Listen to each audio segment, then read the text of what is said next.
Ankleshwar GRDC બસ ડેપોમાં સુરક્ષા વ્યવસ્થા રામ ભરોસે, સીસીટીવી કેમેરા બંધ હાલતમાં હોતા કિસ્સાકાતરુઓને મોકળું મેદાન।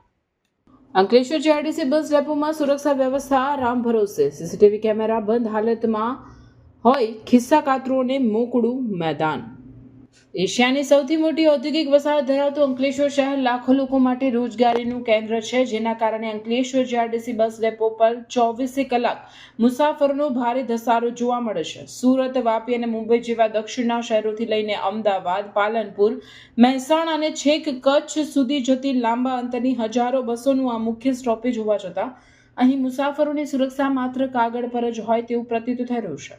છેલ્લા ઘણા સમયથી ડેપો પરિસરમાં મુસાફરોના પાકીટ સેરવી લેવા, મોબાઈલ ચોરી અને સામાનની હેરાફેરી જેવી ઘટનાઓમાં નોંધપાત્ર ઉછાળો આવ્યો છે। ખાસ કરીને રાત્રિના સમયે અથવા બસોના આગમન વખતે થતી અફરાતફરીનો લાભ ઉઠાવી અસામાજિક તત્વો ધક્કામુક્કી કરીને નિર્દોષ નાગરિકોને નિશાન બનાવી રહ્યા છે।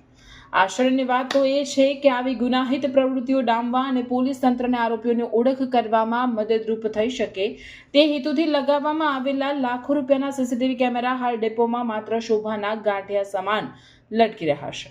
મોટા ભાગના કેમેરા બંધ હાલતમાં હોવાથી ગુનેગારો બેફામ બન્યા છે અને પોલીસ પાસે પણ ફૂટેજના અભાવે હાથ મસળવા સિવાય કોઈ વિકલ્પ રહેતો નથી। એક તરફ વહીવટી તંત્ર દ્વારા એવો કડક નિયમ અમલી બનાવાયો છે કે જો કોઈ વેપારી, હોટેલ માલિક કે ખાનગી સંસ્થાના સીસીટીવી કેમેરા બંધ માલુમ પડે તો તેમની સામે પોલીસ જાહેરનામા ભંગનો ગુનો નોંધી કાયદેસરની કાર્યવાહી કરે છે।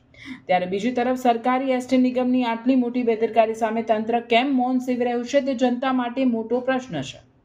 શું કાયદાના આંકડા માત્ર સામાન્ય જનતા માટે છે કે પછી એસટી તંત્ર સામે પણ કોઈ શિક્ષાત્મક પગલાં ભરી વહેલી તકે આધુનિક સર્વેલન્સ સિસ્ટમ કાર્યરત કરવામાં આવશે? મુસાફરોની સલામતી જાળવવા માટે તંત્ર જાગે અને આ આંધળી કાનૂની વ્યવસ્થામાં સુધારો કરી તાત્કાલિક ધોરણે કેમેરા ચાલુ કરાવે તેવી લોક માંગ પ્રબળ બની છે।